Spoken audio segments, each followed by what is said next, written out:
आज के class session में आपका स्वागत है। इसके पहले इसके क्लासेस में हमने व्हाट इज कंप्यूटर्स के पार्ट 1 और पार्ट 2 के वीडियोस को देखा था। जिन लोगों ने उस वीडियोस को नहीं देखा है, डिस्क्रिप्शन से उसका लिंक दिया हुआ है, आप डिस्क्रिप्शन में जाकर उसे देख सकते हैं। उसमें पार्ट 1 और पार्ट 2 के वीडियोस दिए गए हैं जो basics and what is computer से रिलेटेड है। आगे आने वाले टेस्ट में पार्ट 1 और पार्ट 2 के वीडियो के आधार पर आपका टेस्ट लिया जाएगा, तो आप जाकर उस वीडियोस को देख लीजिए। आगे हम लोग यहाँ पर आज की क्लास सेशन में देखने वाले हैं मेमोरी यूनिट। तो सबसे पहले बात कर रहे हैं कि मेमोरी क्या होता है। मेमोरी जिसे अलग अलग नामों से हम जानते हैं, इसको स्मृति भी कहा जाता है, याददाश्त भी कहा जाता है।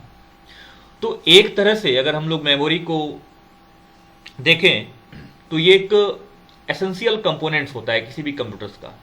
आप थोड़े समय के लिए अगर ये सोच लें कि मानव मस्तिष्क के अंदर अगर मेमोरी नहीं हो, याददाश्त नहीं हो, तो फिर हम लोग अपने सामान्य कार्य को भी नहीं कर पाएंगे। तो मेमोरी जो है एक एसेंशियल कंपोनेंट्स है। अब मेमोरी बनता कैसे है या मेमोरी होता क्या है? तो अगर हम लोग यहां पर देखें तो मानव मस्तिष्क के अंदर जो इमेजेस हैं, जो चित्र हैं, जो वीडियोस हैं, जो याददाश्त के अंदर इन सारे चीज़ों को अगर हम लोग यहाँ पर देखें तो इसे एक मेमोरी के रूप में हम लोग जानते हैं। अगर हम लोग कंप्यूटर साइंस की बात करें या कंप्यूटर की बात करें तो वहाँ पर मेमोरी का मतलब क्या हो जाता है? मेमोरी का जो मतलब होता है, memory is an essential components of a computer system, यानी कि कंप्यूटर प्रणाली का एक आवश्यक घटक होता है मेमोरी। यानी कि आपका जो कंप्यूटर्स है वो अलग अलग कंपोनेंट से बना हुआ है, उसमें से एक मुख्य कंपोनेंट, एक मुख्य घटक जो है वो मेमोरी है। अब इस मेमोरी के अंदर होता क्या है?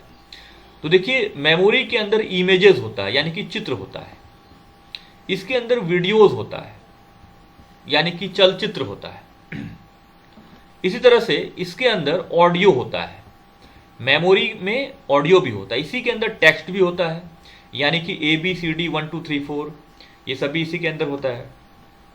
तो अगर हम लोग यहाँ पर कुल मिलाकर बात करें तो कोई भी मेमोरी, उसके अंदर एक इमेज हो सकता है, एक वीडियो हो सकता है, एक ऑडियो हो सकता है। ऑडियो का मतलब यहाँ पर कोई संगीत या किसी भी तरह का ध्वनि माध्यम या ध्वनि इसके अंदर हो सकता है, या टेक्स्ट हो सकता है इसके अंदर। टेक्स्ट का मतलब यहाँ पर हम लोग देखते हैं, अगर हम लोग यहाँ पर A को लेते हैं या अगर हम लोग यहाँ पर B को लेते हैं तो ये ABC एक टेक्स्ट है। इसी तरह से 1 2 3 ये भी एक तरह का टेक्स्ट है। इस तरह से अगर हम लोग और सारी चीज़ों को लेते हैं, जैसे कि यहाँ पर हम लोग अगर ये ले लेते हैं @ तो ये भी एक तरह का टेक्स्ट है। तो इन सारी चीज़ों को हम लोग यहाँ पर टेक्स्ट के रूप में जानते हैं। आगे आते हैं, memory unit is also called storage unit. Memory unit जो है वो स्टोरेज यूनिट भी कहलाता है। अब यहां पर अगर हम बात करें कि स्टोरेज का क्या मतलब होता है, तो देखिए, स्टोरेज से तात्पर्य है कि जहां पर किसी चीज को संग्रह किया जा सके। जैसे कि अगर हम लोग बात करें, एक वाटर टैंक, एक पानी की टंकी है जिसके अंदर जल को संग्रह किया गया है, पानी को संग्रह किया गया है। इसी तरह से एक बैटरी है जो विद्युत धारा को संग्रह करता है, यानी कि इलेक्ट्रिकल चार्ज को वो संग्रह करता है। तो स्टोरेज का मतलब हो जाता है किसी चीज को संग्रह करके रखने वाला जो माध्यम हो, संग्रह करके रखने वाला जो इकाई हो, उसे हम स्टोरेज यूनिट कहते हैं। यहां पर क्या संग्रह किया जा रहा है? यहां पर जो संग्रह किया जा रहा है वो है डेटा, यानी कि डेटा को संग्रह किया जा रहा है। डेटा के अंदर मैंने पहले भी बताया था, यानी कि इसके पहले वाले क्लासेस में भी मैंने बात किया था कि डेटा का मतलब हो जाता है कोई भी इमेज, यानी कि इमेज एक तरह का डेटा है, कोई भी टेक्स्ट जो एक तरह का डेटा है, कोई भी ऑडियो जो एक तरह का डेटा है, और कोई भी वीडियो जो एक तरह का डेटा है।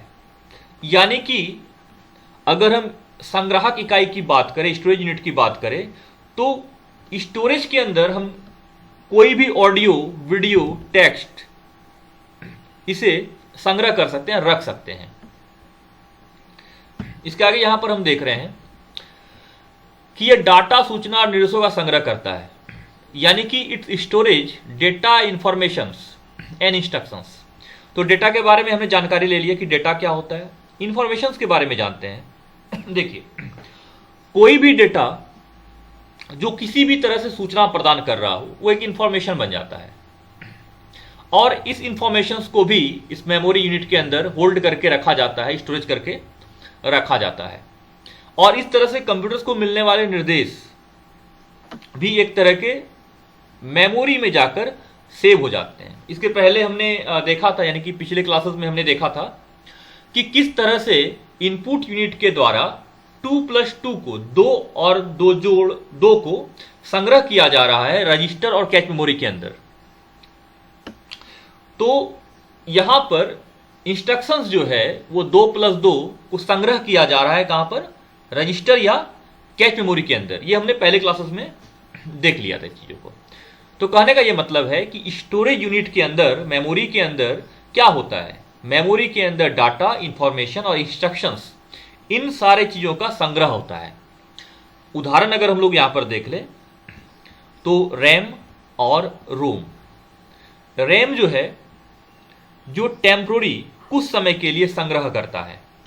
हमारे कंप्यूटर सिस्टम के अंदर अगर हम रैम की बात करें तो वो थोड़े समय के लिए जो है संग्रह कर सकता है किसी चीज को। रोम इसी चीज को परमानेंटली संग्रह कर सकता है, और हार्ड डिस्क भी इस सारी चीजों को परमानेंटली संग्रह कर सकता है।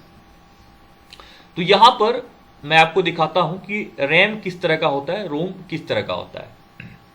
हम यहां पर आते हैं गूगल क्रोम पर, और यहां पर आकर हम देखते हैं कि रैम किस तरह का होता है। तो रैम के बारे में यहां पर हम देख रहे हैं।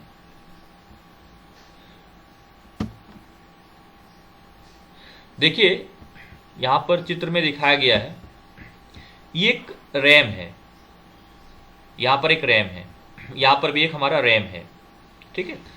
ये सब उदाहरण है मेमोरी यूनिट का।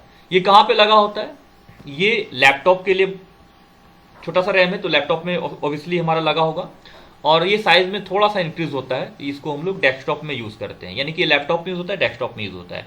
इस तरह से देखिए, यहाँ पर और भी रैम है, यहाँ पर भी रैम है, यहाँ पर भी देखिए अलग अलग रैम है, यहाँ पर भी रैम है जो कि गेमिंग कंप्यूटर्स वगैरह में लगाया जा रहा है। तो इसे हम लोग यहाँ पर रैम कहते हैं। अब अगर हम रोम को देखें कि रोम किस तरह का होता है, तो रोम के बारे में यहाँ पर हम लोग देख सकते हैं।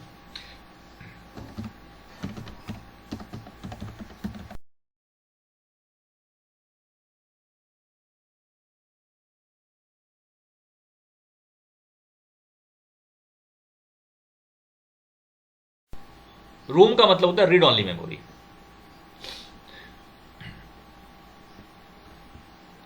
तो यहां पर हम लोग रोम को देखने वाले हैं।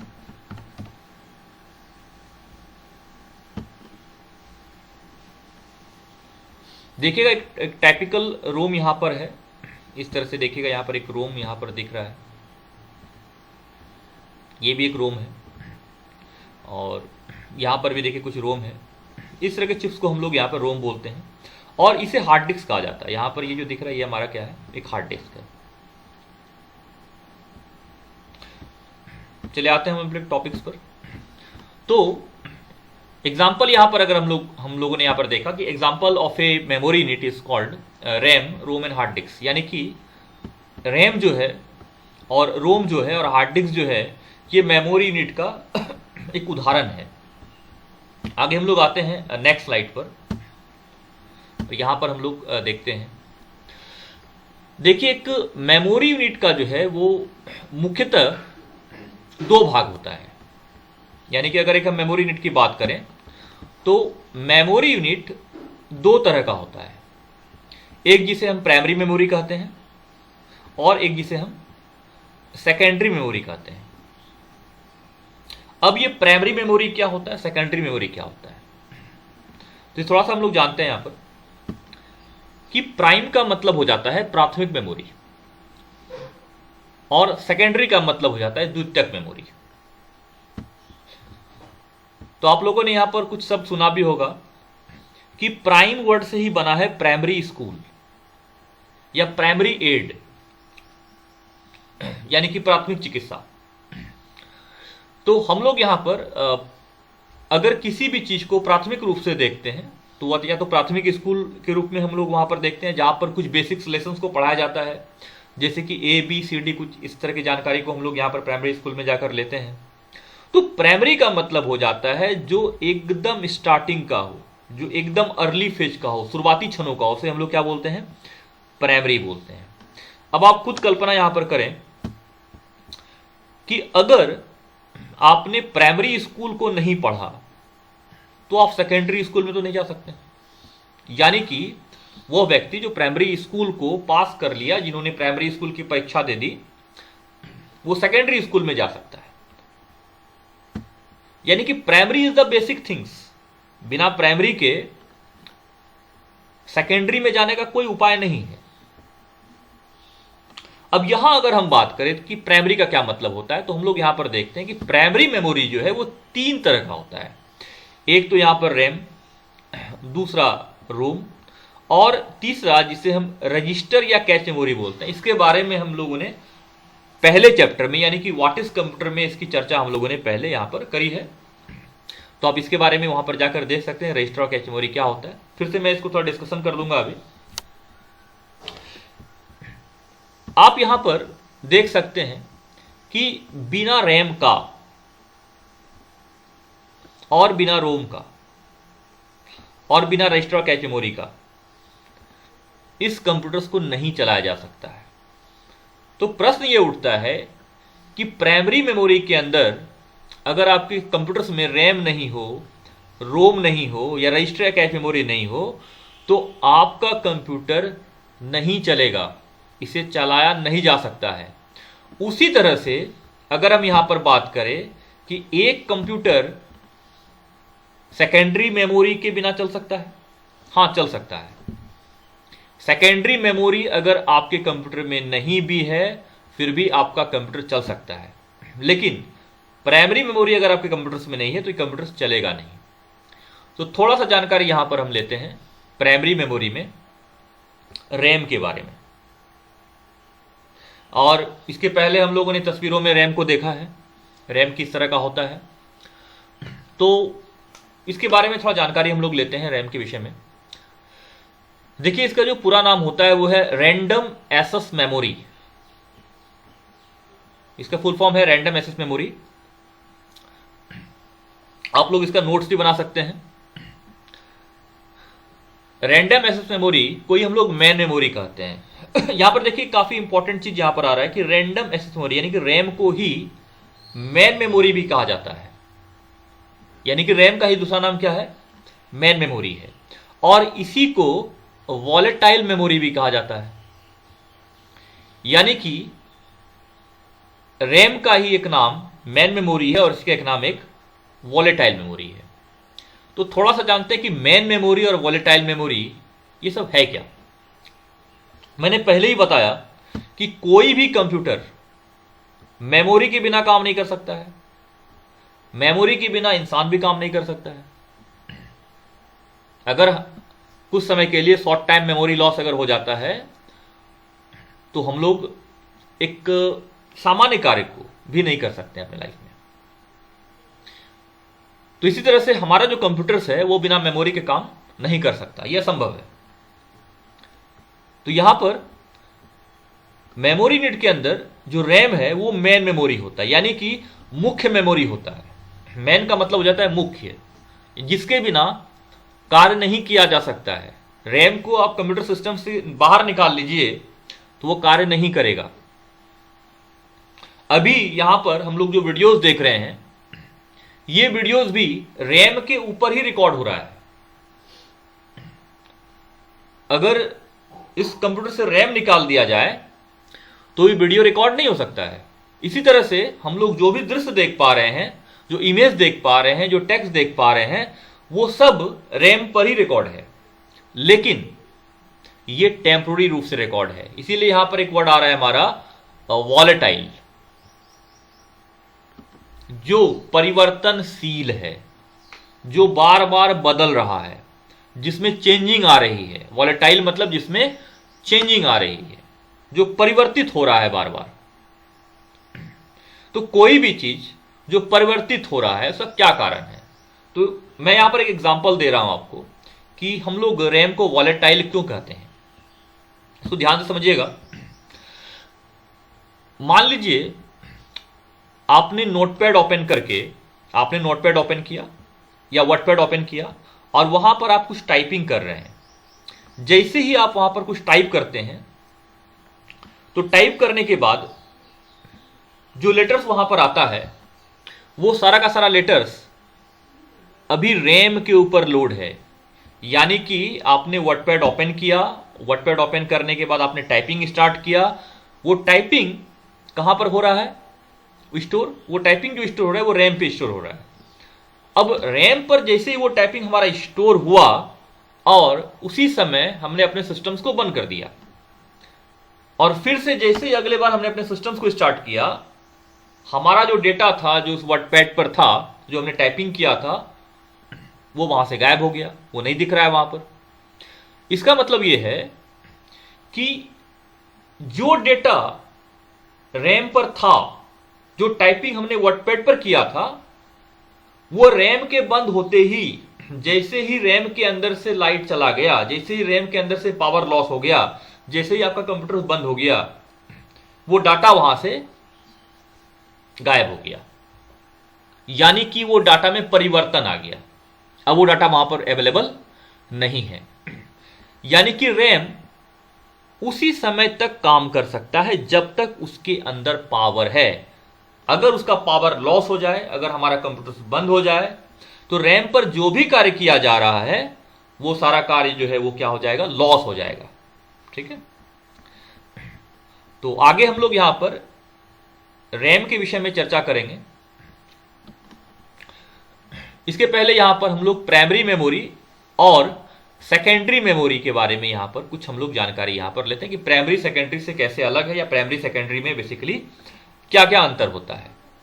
तो आइए यहां पर हम लोग देखते हैं कि प्राइमरी और सेकेंडरी में क्या क्या अंतर है, प्राइमरी सेकेंडरी क्या है। देखिए, primary memory is directly accessed by the central processing unit. Primary memory जो होता है वो direct access by central processing unit. इसका मतलब क्या होता है? इसका मतलब हम लोग इस तरह से समझते हैं यहां पर कि हमारे पास जो प्राइमरी मेमोरी है, यानी कि जो प्राइमरी मेमोरी हम लोग यूज कर रहे हैं, वो सीपीयू के द्वारा, हमारे सेंट्रल प्रोसेसिंग यूनिट के द्वारा, सीपीयू के बारे में जिन्होंने क्लास नहीं किया, यानी कि जो फर्स्ट क्लास को जिन्होंने अटेंड नहीं किया है, वहां पर हमने सीपीयू के विषय में जानकारी दी थी, तो वो जाकर सीपीयू के विषय में वहां से जानकारी ले लें। क्योंकि बिना सीपीयू को समझे इस लाइन को समझा जाना थोड़ा सा मुश्किल है। तो यहां पर देखिए, समझिएगा इसको कि प्राथमिक मेमोरी जो होता है, यानी कि जिसे हम रैम यहां पर कह रहे हैं, वो सीधे कनेक्ट होते हैं सीपीयू के साथ। अगर यहां पर एक हम एग्जांपल देखें तो मान लीजिए यहां पर हमारा एक रैम है, यहां पर हमने एक रैम बनाया और ये हमारा एक मदरबोर्ड है, ये हमारा एक मदरबोर्ड है। इस मदरबोर्ड के अंदर यहां पर एक हमारा सीपीयू है। ठीक है। इसी मदरबोर्ड के अंदर भी हम लोग एक रैम को डिजाइन कर सकते हैं। इसी तरह से एक रैम हम यहां पर डिजाइन कर सकते हैं। यहां पर एक रैम हम डिजाइन कर सकते हैं। यहां पर भी रैम डिजाइन किया सकता है, यहां पर भी रैम डिजाइन किया सकता है। तो सीपीयू से ये डायरेक्ट कनेक्टेड होता है। ये है हमारा सीपीयू और ये है हमारा रैम। तो सीधे सीपीयू से कनेक्टेड होता है रैम। यानी कि इस दोनों के बीच जो डेटा का आदान प्रदान है, यानी कि डेटा इन दोनों के बीच जो आ रहा है और जा रहा है, वो सीधे तौर पर जा रहा है और आ रहा है। ठीक है। तो primary unit is direct access by the central processing unit. वो सीधे तौर पर सेंट्रल प्रोसेसिंग यूनिट से क्या होते हैं? कनेक्टेड होते हैं। और सेकेंडरी यूनिट जो होते हैं वो सीधे कनेक्टेड नहीं होते हैं। तो अगर फिर से यहां पर एक एग्जांपल लें, मान लीजिए यहां पर हमने एक मदरबोर्ड बनाया इस तरह से, यहां पर हम एक मदरबोर्ड बना रहे हैं। मान लेते हैं एक हमारा मदरबोर्ड है और हमने एक हार्ड डिस्क यहां पर लगाया बाहर में। ये हमारा हार्ड डिस्क है, ये है मेरा एक हार्ड डिस्क, ये है हार्ड डिस्क और ये हमारा क्या है, मदरबोर्ड है। तो आप यहां पर देखिए कि हार्ड डिस्क जो है वो सीधे तौर पर सीपीयू से कनेक्ट नहीं है, यानी कि यहां पर हमारा जो सीपीयू है, ये जो हम लोग यहां पर सीपीयू हम लोगों ने देखा था, ये सीधे इससे कनेक्ट नहीं है, ये कनेक्ट होता है बाय रैम के द्वारा, यानी कि ये रैम के द्वारा कनेक्ट होता है। यानी अगर यहां पर हमारा एक पूरा मदरबोर्ड है, इसके अंदर एक सीपीयू है और यहां पर एक हार्ड डिस्क है, तो ये जब भी कनेक्ट होगा ये रैम के द्वारा कनेक्ट होगा, यानी कि ये हार्ड डिस्क पहले रैम से कनेक्ट होगा और फिर तब ये हमारे सीपीयू से कनेक्ट होगा। यानी कि it is not directly connected with the CPU, यानी कि सीपीयू के द्वारा हमारा जो हार्ड डिस्क है वो डायरेक्टली कनेक्ट नहीं होता है। ठीक है। Primary memory are fabricated by the semiconductor material. देखिए ये बेसिकली सिलिकॉन से बना होता है, सिलिकॉन ब्लैक कलर का आपका होता है। हम लोगों ने इमेजेस में या फिर बहुत जगहों पर हमने सिलिकॉन्स को देखा भी है, तो एक बार मैं फिर से दिखा देता हूं आप लोगों को कि किस सिलिकॉन कैसा होता है, किस तरह का होता है। तो यहाँ पर देखिए हमने एक रैम का एग्जांपल देखा था, यहाँ पर हम एक दिखा देते हैं। देखिए ये वाला यहाँ पर आप देख पा रहे हैं, ये जो ब्लैक कलर का मटेरियल है ना, ये सिलिकॉन कहलाता है। ये भी जो ब्लैक कलर का मटेरियल क्या कहलाता है, सिलिकॉन कहलाता है। ये एक सेमी कंडक्टर होता है। देखिए इसका उपयोग हम लोग बहुत जगहों पर करते हैं, आईसी बनाने में, चिप्स बनाने में, ये सारा क्या है, सिलिकॉन है। ठीक है। रैम भी देखिए सिलिकॉन से ही बना है, अलग अलग सिलिकॉन के चिप्स हैं जिसे क्या बनाया गया है, आपका रैम बनाया गया है। तो सिलिकॉन का प्रयोग जो होता है वो सेमी कंडक्टर मटेरियल्स को बनाने में किया जाता है। तो यानी कि primary memory are fabricated by semiconductor material, यानी कि सेमी कंडक्टर मटेरियल्स के द्वारा प्राइमरी मेमोरी का निर्माण किया जाता है और थोड़े महंगे भी होते हैं ये सेकेंडरी की तुलना में। जबकि सेकेंडरी मेमोरी, हालांकि यहां पर हम सारे सेकेंडरी मेमोरी की बात नहीं कर रहे हैं, लेकिन फिर भी एक अधिकांश जो सेकेंडरी मेमोरी है आर मेड बाय मैग्नेट। ये चुंबकीय पदार्थ से बने होते हैं, लोहे से बने होते हैं या उससे मिलते जुलते पदार्थों से बने होते हैं। आगे यहां पर हम देखते हैं primary memory is very expensive. Primary memory जो है वो काफी एक्सपेंसिव होता है, यानी कि महंगा होता है। ठीक है। सेकेंडरी मेमोरी की तुलना में जो प्राइमरी मेमोरी होता है वो बहुत महंगा होता है, यानी कि ये हमारा जो है, अगर हम बात करें प्राइमरी मेमोरी की तुलना में सेकेंडरी मेमोरी, अगर हम लोग सेकेंडरी मेमोरी से तुलना करें प्राइमरी मेमोरी को, तो प्राइमरी मेमोरी महंगा होता है। एक उदाहरण ले लेते हैं यहाँ पर। मान लीजिए एक रैम हम मार्केट से परचेस करते हैं और वो रैम 4 GB का, या फिर मान लेते हैं वो 8 GB का एक रैम है, तो उसका कुल कॉस्ट हमारा आ रहा है जाकर 4 से 5 हज़ार रुपया। अगर एक हम 8 GB के रैम को यहाँ पर लेते हैं तो 4,000 रुपये का कॉस्टिंग उसका हमारा आ जाता है। लेकिन उस 4,000 में हम लोग 1 TB 2 TB हार्ड डिस्क को खरीद सकते हैं, जो कि इस 4 GB के तुलना में काफी ज्यादा है। एक हार्ड डिस्क जो कि 1 या 2 TB का है, जो कि 4,000 रुपये में खरीदा जा सकता है, लेकिन मात्र 8 GB रैम का कीमत वो 4,000 रुपये आ जाता है। तो 8 GB के लिए 4,000 रुपया और 2 TB के लिए, यानी कि 2 टेराबाइट्स के लिए, जिसके अंदर एक काफी बड़ा संख्या आ जाता है मेमोरी का, वो 4,000 रुपये में। तो निश्चित रूप से जो हमारा प्राइमरी मेमोरी है वो काफी महंगा है सेकेंडरी के तुलना में। उदाहरण ले ले अगर यहां पर हम लोग, तो पहले भी उदाहरण हम लोगों ने लिया है, रैम, रोम और रजिस्टर। रैम, रोम और रजिस्टर क्या कहलाते हैं हमारे प्राइमरी के उदाहरण में। और hard disk, floppy disk, CD, DVD, जिसका नेक्स्ट क्लासेस में हम लोग यहां पर चर्चा करेंगे। तो आज तक के लिए यहां तक ही हम इसे रहने देते हैं। अगले नेक्स्ट क्लासेस में इसके नेक्स्ट टॉपिक्स को हम लोग देखेंगे। आप लोग इसका एक नोट्स बना लीजिए, क्योंकि नेक्स्ट एग्जाम में या फिर नेक्स्ट क्लास टेस्ट में इससे क्वेश्चंस पूछा जा सकता है। तब तक के लिए धन्यवाद।